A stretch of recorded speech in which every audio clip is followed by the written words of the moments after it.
Isn't it amazing moving into this new facility?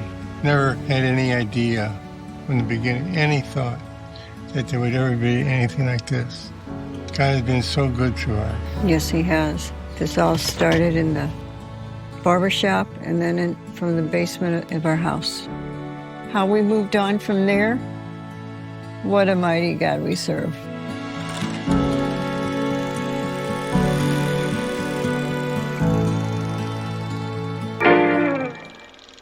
I started my own barbershop in Sappington, Missouri. I think I had a total of about $1,200 invested in setting up my first 3-chair barbershop. We had just had our first child, Don Jr., and he was about 3 months old. Your first week, how much did you make? $37. Was it that much? $37. There was a empty room behind the barbershop and a kitchen and a bathroom. I lived right behind the barbershop.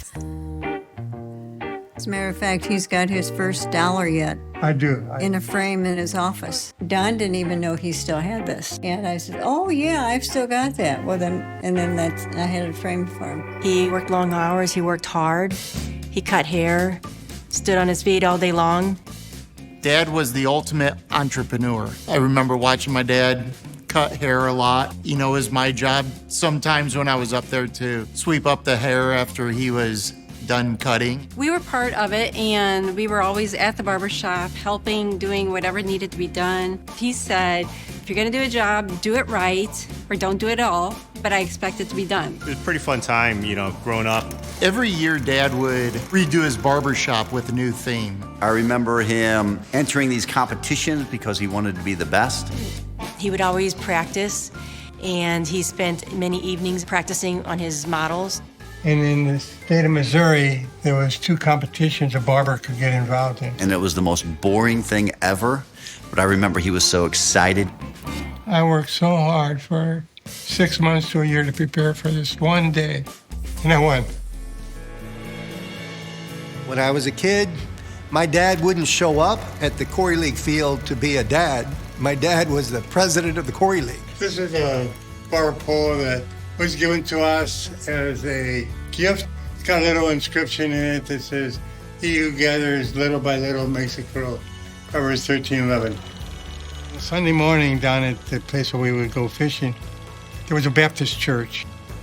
And I came to the conclusion that God's every place where we see him, where we work with him, where we're obedient to him.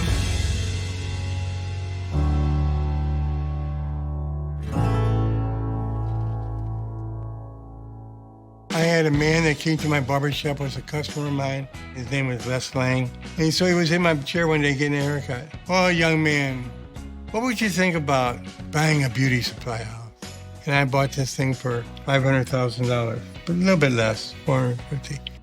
Didn't have $450,000, but I had a duplex, almost paid off. My dad and mom were constantly talking about this idea to sell the barbershop and styling salon and try this new venture in life. And I understood when my dad would say to people that he was debt-free, and then all of a sudden, in a matter of signing a document, and overnight he's in debt a few $100,000. And back in 1980, that was a lot of money, and it still is today.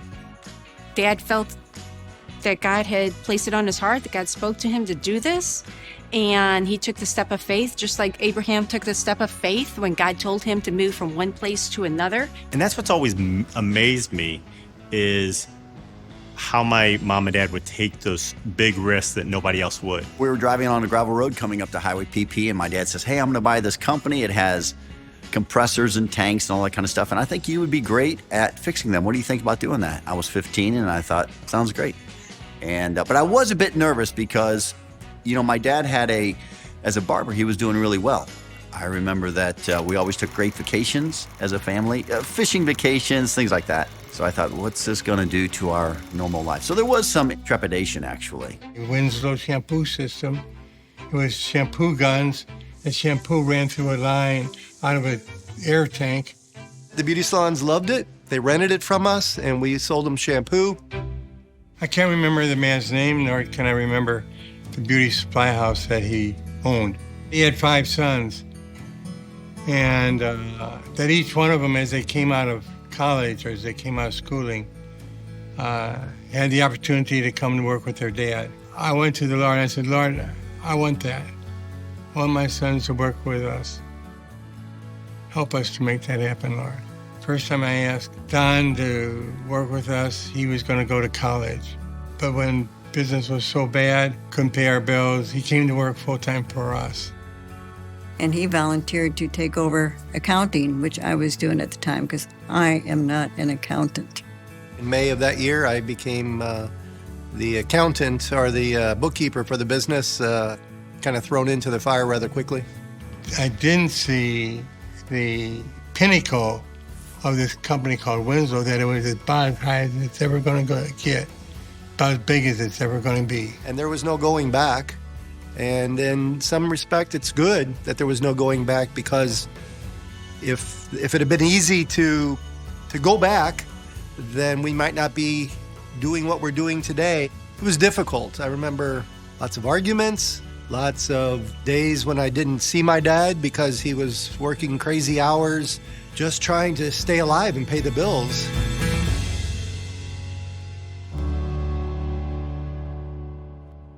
My dad had a customer in Ladue someplace. I don't recall the area, but it was Ladue. It was a very fancy salon. And I remember going in there one morning to deliver product or fix equipment or something. And here I was, probably in blue jeans and a flannel shirt on, and I was out of place. I mean, I was out of place. And I remember that day or the next day, that salon owner calling my dad, calling the business. My dad took the call, telling my dad that this grungy kid came into the salon and smelled bad and looked bad. And, that's a memory that probably sticks in my mind for the wrong reasons, but I always remember that one. And as I had breakfast with my friend one day, I listened to him and I said, Jeff, one of these times when you go to Guatemala, I'd like to go with you. You can go now, Don. We got a team going out in about 3 weeks, whatever it was.